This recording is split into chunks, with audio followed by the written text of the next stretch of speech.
做手工剩下的小布头，做一个精致的小手包，简单好做。那我提前烫好了无纺布秤。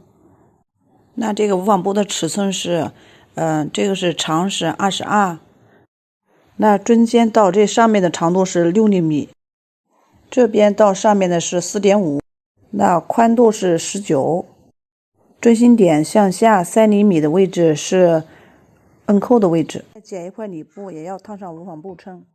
首先第一步，我们要把这个摁扣给它按上面去。刚才我们已经画出位置了，剪刀给扎一个眼儿，千万不要扎太大。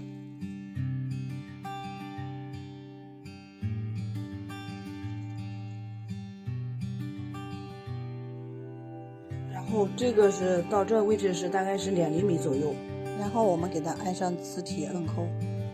方法是跟刚才是一样的。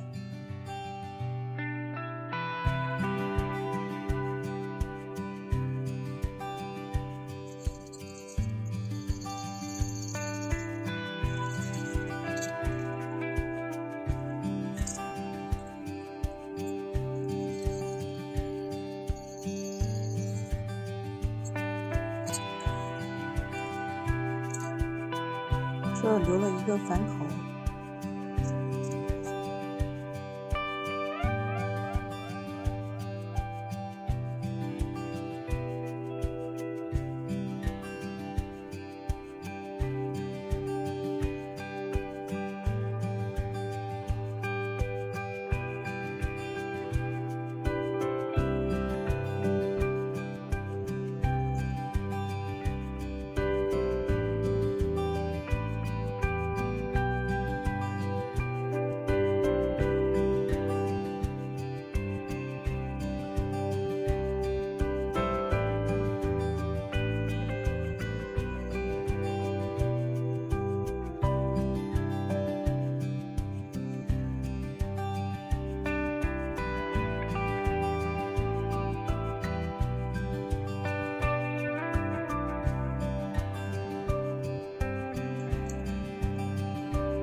好了，我们的小手包就做好了，有什么不明白的可以评论区留言，喜欢的话点个赞、收藏备用哦，关注我更多的手工知识与你分享。